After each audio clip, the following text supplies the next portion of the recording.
Le dollar est maintenant défendu sous la menace. C'est le choc. Et voici le paradoxe immédiat. Trump recule publiquement sur le Groenland lorsque, selon le contenu fourni, les marchés s'effondraient. Mais ce recul n'est qu'une façade. Derrière, les exigences deviennent plus radicales. Une présence militaire américaine permanente, sans limite claire, et la construction d'un bouclier antimissile présenté comme une réponse à des menaces chinoises et russes qualifiées dans le contenu de largement hypothétiques. Et cela vous concerne directement, pas parce que vous vivez dans l'Arctique, mais parce que c'est ainsi que commence une crise systémique. Quand un État mélange pression militaire, captation de ressources et intimidation financière, l'impact ne reste jamais lointain. Il traverse les marchés obligataires, les fonds de pension, les devises, puis arrive jusque dans votre épargne, vos retraites, votre pouvoir d'achat. Ce qui ressemble à une manœuvre géopolitique étrange cache en réalité une inquiétude beaucoup plus profonde. La peur que le reste du monde commence à retirer son argent du système américain. Et quand cette peur s'installe, les décisions deviennent imprévisibles, rapides et souvent brutales. Car le Groenland n'est pas le vrai sujet. Le vrai sujet, c'est ce que Washington est prêt à faire quand il sent que le contrôle financier lui échappe. Et cette étape-là n'a encore jamais été testée. Ce qui se passe autour du Groenland n'est donc qu'une pièce du puzzle, pas l'image complète. Officiellement, il est question de sécurité, d'OTAN, de défense antimissile. Officieusement, selon le contenu que vous avez fourni, il est aussi question de ressources, terres rares, énergie fossile, métaux précieux enfouis sous un territoire hostile, gelés, coûteux à exploiter. Et toujours la même justification revient, empêcher la Chine et la Russie d'y accéder en premier. Mais regardez le schéma général. Ce n'est pas une demande isolée, ni même une première. C'est une tentative de verrouillage stratégique à un moment très précis, alors que les marchés vacillent, que la dette américaine explose et que la confiance internationale montre des fissures visibles. Le texte est clair. Même Trump reconnaît implicitement une limite, puisqu'il recule quand les marchés s'effondraient. Pourtant, la pression continue, simplement déplacée ailleurs. Et c'est là que la question centrale surgit, celle que peu de médias posent frontalement. Si ce projet était vraiment solide, vraiment rationnel, vraiment soutenable, pourquoi dépend-il autant de la peur des marchés et du timing politique? Pourquoi insister sur un territoire que, selon le contenu, ni Mark Rutte ni les partenaires européens n'ont le mandat de céder? Parce que ce dossier ne parle pas seulement de ce que Washington veut obtenir, il révèle surtout ce que Washington redoute de perdre. Et c'est exactement à partir de là que l'histoire commence à changer de nature. Voici le point clé, et il est lourd de sens. La pression ne s'exerce plus seulement sur des territoires ou des alliances, mais directement sur l'argent. Le contenu que vous avez fourni le dit sans détour. Trump is doubling down on a message, do not sell US assets or else Washington will strike back. Ce n'est pas une interprétation, c'est une déclaration rapportée. Ce que cela signifie est simple et inédit. Un président américain envoie un message clair aux détenteurs étrangers de bons du Trésor. Vendre pourrait avoir un coût politique, commercial, voire financier. Et le détail concret qui donne du poids à cette menace apparaît immédiatement après, quand il est question de l'instrument européen anti-coercition et de la réaction américaine évoquant une « big retaliation ». Mais voici la bascule mentale que peu de gens font. Remarquez ce qui manque totalement dans ces déclarations.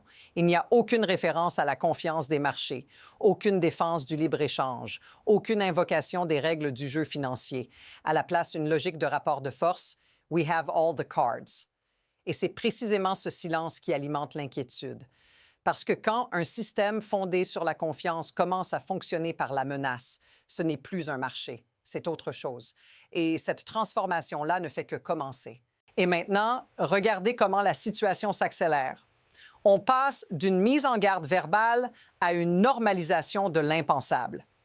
Selon le contenu que vous avez fourni, un haut responsable américain répond sans hésiter à la question d'une vente massive d'actifs américains par l'Europe. If they do, there would be a big retaliation on our part. Dit autrement, vendre des obligations américaines devient un acte potentiellement hostile. Ce n'est pas la première fois qu'une grande puissance utilise la finance comme arme. L'histoire récente l'a montré avec l'Iran, le Venezuela, la Russie. Mais la différence ici est majeure. On ne parle plus d'États sanctionnés pour des raisons officiellement exceptionnelles. On parle d'alliés, de fonds de pension européens, d'investisseurs institutionnels ordinaires. Et ce glissement se fait presque calmement, comme si c'était désormais normal. C'est là que la banalisation devient dangereuse. Menacer de représailles commerciales ou financières contre ceux qui vendent des actifs, cela va à l'encontre du fonctionnement même des marchés. Pourtant, dans le discours rapporté, cette logique est assumée. We have all the cards. Comme si la détention du système suffisait à imposer l'obéissance. Mais voici la question que cela soulève, et elle change la lecture de tout ce qui suit. Si vendre devient une provocation, que se passe-t-il quand de plus en plus d'acteurs commencent à le faire malgré tout? Et c'est exactement ce qui commence à se produire presque en temps réel. D'abord, selon le contenu, un fonds de pension danois annonce qu'il va sortir des bons du Trésor américain pour des centaines de millions. Ensuite, on apprend que les pays européens détiennent au total des milliers de milliards de dollars en actions et obligations américaines. Enfin, le chiffre tombe, des étrangers possèdent jusqu'à 32 % de la dette publique américaine, soit environ 8,5 trillions de dollars en Treasury. Tout s'empile vite, trop vite. Le même contenu explique qu'une vente même partielle venant d'Europe ou de Chine suffirait à briser le marché obligataire et à faire s'envoler les rendements. Dans le même temps, Washington doit emprunter massivement, plus de 1 000 milliards de dollars sur une période très courte, alors même que les taux à long terme restent élevés. La pression monte des deux côtés. Et regardez la perte de contrôle. D'un côté, des responsables américains minimisent le risque, parlant de ventes irrélevantes. De l'autre, ils réagissent publiquement à des rapports d'analystes évoquant précisément ces ventes. Les paroles rassurent, mais les réactions trahissent l'inquiétude. Le système commence à se tendre et chaque mouvement compte désormais. Quand des fonds de pension, des banques centrales et des gouvernements doivent décider s'ils peuvent vendre sans être punis, ce n'est plus un simple ajustement de portefeuille. C'est une mini-crise qui se forme, couche après couche, sous les yeux de tout le monde. What happens if this continues? À ce stade, il faut ramener cette histoire à votre niveau, pas à celui des sommets ni des banques centrales, mais au vôtre. Parce que quand les marchés obligataires tremblent, ce ne sont pas des abstractions qui encaissent le choc. Ce sont les retraites, les crédits, les monnaies locales. Si les taux longs s'envolent, comme le décrit le contenu, cela signifie des prêts plus chers, des États qui coupent ailleurs et des fonds de pension qui voient leur valeur chuter. Imaginez ce scénario très concret. Vous cotisez à un fonds de retraite européen. Ce fonds détient des obligations américaines parce qu'elles étaient censées être sûres, liquides, neutres. Maintenant, selon ce qui est évoqué dans le contenu, vendre pourrait déclencher des représailles. Ne pas vendre expose à une chute de valeur. Dans les deux cas, le risque retombe sur des gens ordinaires, pas sur ceux qui menacent depuis les tribunes. Et ce n'est pas idéologique, c'est mécanique. Quand la confiance disparaît, les acteurs cherchent à se protéger, les devises bougent, les prix montent, le pouvoir d'achat recule. Vous n'avez rien décidé, rien voté, rien provoqué, et pourtant vous payez les conséquences d'un bras de fer financier qui se joue bien au-dessus de vous. Si cette sensation vous semble familière, si vous avez déjà vu votre épargne ballottée par des décisions lointaines, dites-le dans les commentaires. À ce point précis, il faut dépasser la réaction émotionnelle et regarder le mécanisme.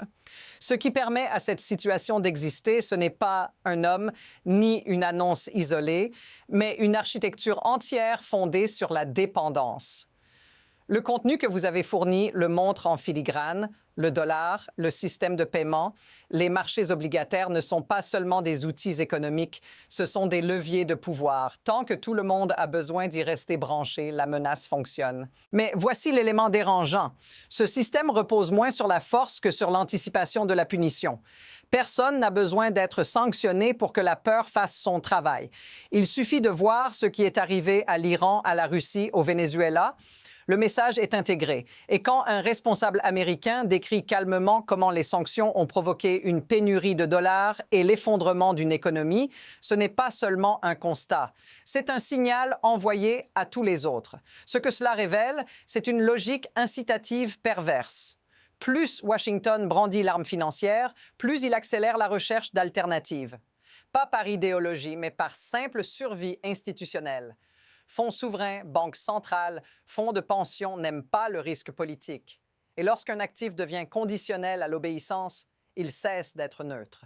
C'est là que l'insight devient inconfortable. Le pouvoir du système repose sur la croyance qu'il n'existe pas d'autre choix. Mais dès que cette croyance se fissure, même lentement, même partiellement, l'équilibre commence à glisser. Et ce glissement est déjà en cours. À partir d'ici, deux trajectoires se dessinent et aucune n'est confortable. La première est celle de l'apaisement contrôlé. Washington recule légèrement sur la menace. Les ventes d'actifs restent fragmentées, discrètes, presque invisibles. Les chiffres bougent, mais lentement. Les marchés absorbent le choc et l'illusion de stabilité tient encore un peu. La seconde trajectoire est plus instable. Les ventes ne sont plus isolées. Elles deviennent coordonnées ou simplement imitées. Un fonds vend, puis un autre. Pas par défi politique, mais par prudence. Selon le contenu, l'Europe détient des milliers de milliards en actifs américains. Il n'est pas nécessaire que tout parte. Il suffit que le doute s'installe sur la liquidité future, sur le droit même de vendre sans sanction. Et à ce moment-là, la dynamique change toute seule. Ce qui rend cette phase dangereuse, c'est l'incertitude. Personne ne sait où se situe la ligne rouge. Personne ne sait quelle vente déclenche une réaction, ni laquelle passe sous le radar. Cette zone grise pousse les acteurs à agir plus tôt qu'ils ne l'auraient fait autrement. Et pendant que les discours officiels minimisent, les décisions silencieuses, elles, continuent de s'accumuler. La prochaine étape ne sera probablement pas annoncée. Elle se verra dans les chiffres, dans les flux, dans ce que certains feront sans jamais l'expliquer publiquement. Et à ce stade, le mouvement est déjà en train de se former. Il y a une idée à retenir et elle change la lecture de toute cette histoire. Le pouvoir financier ne disparaît pas d'un coup. Il s'érode quand il doit être défendu par la menace plutôt que par la confiance. Ce que révèle cette séquence du Groenland au bond du Trésor, ce n'est pas une stratégie brillante, mais une fragilité croissante masquée par la force.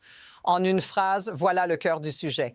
Un système présenté comme indispensable commence à se comporter comme s'il ne l'était plus vraiment. Et quand vendre devient un acte politique, l'argent cherche naturellement des chemins où il n'a pas besoin de permission.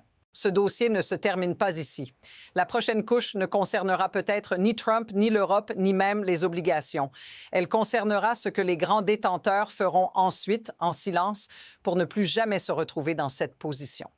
Si vous voulez comprendre cette suite avant qu'elle n'apparaisse dans les gros titres, abonnez-vous et suivez la chaîne.